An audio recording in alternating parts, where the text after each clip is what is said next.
जदि तुम सेतेबेले हसी पारुच जितेबेले तुम पूरा भांगी पड़ुच ताहले दुनियार कौन सी ताकत नहीं जे तुमको हैरान पकई पार। जय जगन्नाथ। स्टार्ट करवा गोटे नुआ कहानी सहित।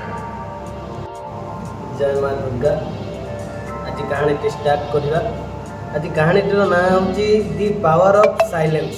जदि आम धीर हो रोचंती ताले आम कौन शिखिपर कौन आगू लाभ पाइबा से विषय में आपको कहानी द्वारा जनइबी। जड़े गोटे कुड़िया घरे 75 बयसर वृद्धा मौसा जड़े थे सी परिवार सह बहुत खुशी थे। पिला माने बड़ हो बाहर भल जगह जॉब करुले कि गोटे दुख था कि पत्नी एक्सपायर कर सब कथा मन पकाउले सब स्मृति नहीं गोटे जगह बसी रोले। पिला मैंने जिते भी बाध्य करुले हूँ पाखक जाने की सी गाँ छाड़ी जाने की जमा भी चाहूँ नी कहीं स्त्रीर स्मृति पाखे रही। जितेबले समर भेकेसन आसे सब पिला माने गाँ को आसती से जो वृद्धा मौसा नाती नाती आसवे खबर देते कि आम ये जाकि गाँव में पहुँचू। से वृद्धा मौसा जनक बहुत खुशी होगले। खुशी होगला नाती नाती घर परिष्कार कले बाड़ी पूरा परिष्कार कले घरा पूरा परिष्कार कले जिते भी जहाँ जगह था अपरिष्कार हो रही सब कुछ परिष्कार कले। कौन पर परिष्कार कले कहीं टाउन नाती नाती मैंने आसे सब जगह परिष्कार कर सफा कले। दिने दी दिन गलापर नाती नातुणी मैंने सब आसिले देखी बहुत खुशी हो खुशी सागर खेलुंट बुलूँ। हठात हाथ को लक्ष्य पड़गला कि हाथर घड़ीटा ना से घड़ीटा हूँ पत्नी गिफ्ट करते सी पत्नी जेबे सहित रही लास्ट आज पर्यटन घड़ीटा हाथ था सी स्मृति होती रही। से घड़ी कौन होता से कम करने टाइम कौटी हजि जाए ध्यान देना जो नाती नाती मैंने आसते से कथा को सी भूली जाते।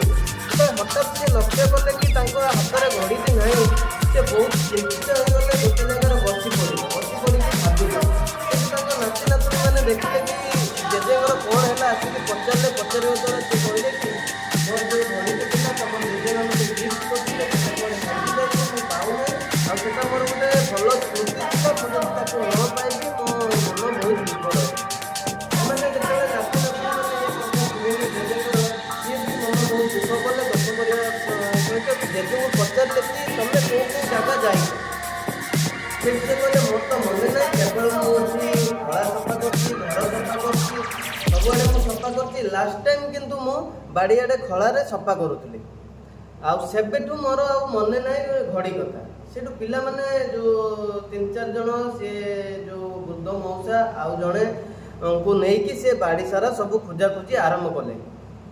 जिते भी सब जिनस थिला सब काढ़िले सब रखिले सब छौण बदाड़ी सब टेका पका कले हेले कौन सी जगह घड़ी मिलला ना।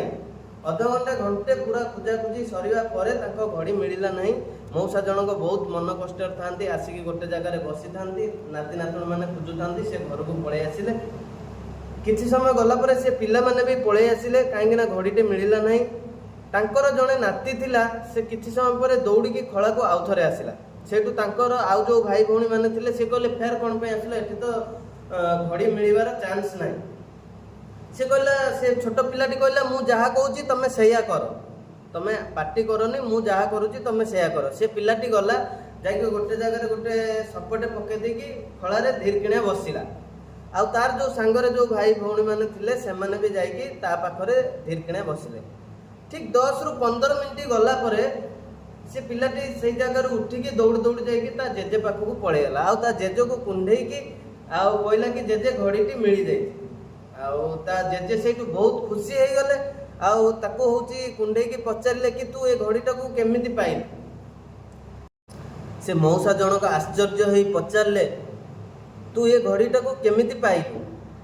पिलाटी से बहुत सुंदर उत्तर देला कहला मु बिना शब्द खलारे बसी थी एवं खलाटी एते नीरव थिला किछि समय गला परे मु टिक टिक टिक टिक आवाज शुणिली एवं घड़ीटी को पाइली।